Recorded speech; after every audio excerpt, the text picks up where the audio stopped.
Hello guys, तुमचं स्वागत आहे कुसुम्स किचन चॅनलवरती। आज आपण बनवणार आहोत नाश्त्यासाठी इडली चटणी। चला तर मग बघूया आपण त्याच्यासाठी काय काय साहित्य लागतं ते। बघा तुम्ही बघा किती छान इडली झालेली आहेत, किती लुसलुसीत आणि जाळीदार। चला तर मग आपण आता इडली बनवायला सुरुवात करूया। आपण आता 3 ग्लास तांदूळ घेतोय। 3 ग्लास तांदळाला आपण 1 वाटी उडदाची डाळ टाकून घेऊ आणि आपण ते आता स्वच्छ पाण्याने धुवून घेऊ। 2-3 स्वच्छ पाण्याने धुतल्यावरती आपण ते आता 4-5 तास आपण ते भिजून देऊया। आणि आपण ते भिजल्यावरती आपण जेव्हा ते तांदूळ दळायचे तेव्हा 2 वाट्या पोहे टाकून घेऊ आणि ते पोहे स्वच्छ धुवून घेतल्यावरती आपण त्याच्यामध्ये ते पोहे टाकून घेऊया। बघा तर आपण ते पोहे का टाकतोय, कारण की आपली इडली एकदम मऊ आणि लुसलुसीत व्हावी म्हणून आपण ती त्याच्यामध्ये पोहे टाकून घेऊ। आणि ते पोहे टाकल्यावरती मी ते मिक्स करून घेतलं आणि ते आता मिक्सरच्या भांड्यामध्ये टाकून घेऊया। मिक्सरच्या भांड्यामध्ये टाकल्यावरती आपण ते दळून घेऊ। जाडसर जर ठेवले तर छान इडली बनते, त्याच्यामुळे ते जाड ठेवायची। आणि बघा झाले आपली दळून घेतलं आणि आपल्याला जर त्याच्यामध्ये पाणी टाकायचं असेल तर पाणी पण टाकून आपण ते दळून घेऊ। आणि झालं बघा पीठ आपलं रेडी। आता ते पीठ मी एका पातेल्यामध्ये टाकून घेते। पीठ टाकल्यावरती आपण त्याला जेव्हा मी ते दळलेलं आहे तेव्हाच आपण 1 चमचा सोडा टाकून घेतलेला आहे। आपण आता नंतर त्याच्यामध्ये एक चमचा मीठ टाकून घेऊ, कारण की आपण 1 चमचा मीठ आणि सोडा टाकल्यावरती ते जेव्हा दळलेलं असतं तेव्हाच ते मीठ आणि सोडा टाकून घ्यायचा असतो, कारण की आपली इडली खूप छान बनते। बघा मी आता ते मिक्स करून घेणार आहे। चला तर मग आपण आता ते मिक्स करून घेऊ आणि आपण ते आता रात्रभर ठेवून देऊया। आणि सकाळी उठल्यावरती मी ते पूर्ण पीठ मिक्स करून घेतलं। बघा मिक्स झालं। आता आपण इडली पात्रामध्ये पाणी टाकून घेऊ आणि इडली पात्राला आपण आता तेल लावून घेऊ। आणि तेल लावल्यावरती आपल्या इडली पात्राला आपण आता तेल लावून घेतलेलं आहे। आपण त्याच्यामध्ये आता पीठ टाकून घेऊ। आपलं पीठ टाकून झाल्यावरती आपण इडली भांड्यामध्ये ठेवून देऊ।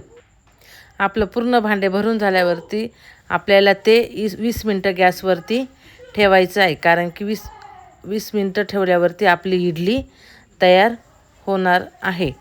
तुम्हाला पण असं इडली बनवायची असेल तर तुम्ही पण असं साहित्य घेऊन इडली तयार करू शकतात। बघा आपली इडली आता रेडी झालेली आहे। बघा किती छान इडली। मी आता त्याच्यामधले भांडे काढून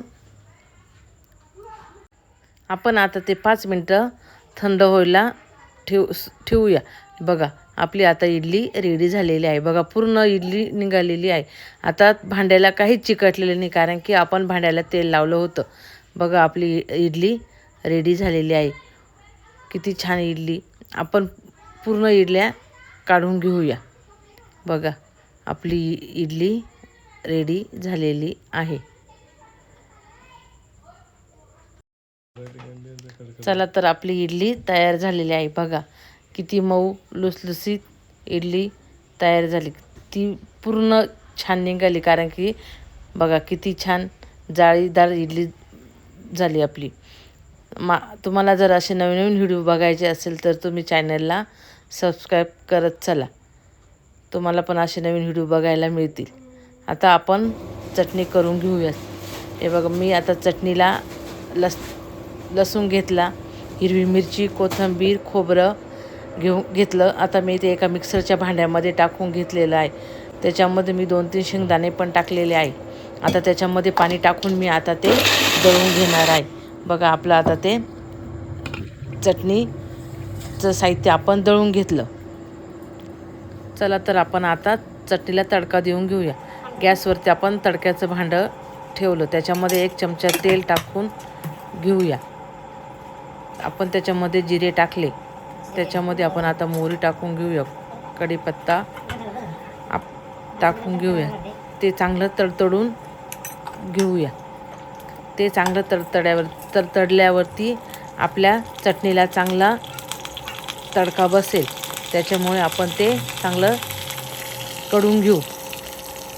बघा झालेलं आहे। आता मी आता ते तडका चटणीमध्ये टाकून घेतला.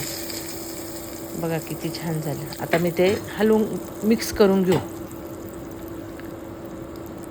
मिक्स झाल्यावरती चवीनुसार आपण त्याच्यामध्ये मीठ टाकून घेऊ. मीठ टाकल्यावरती मी परत ते हलवून घेतलं. आता आपली इडली आणि चटणी रेडी झालेली आहे नाश्त्यासाठी. चला तर मग या खायला.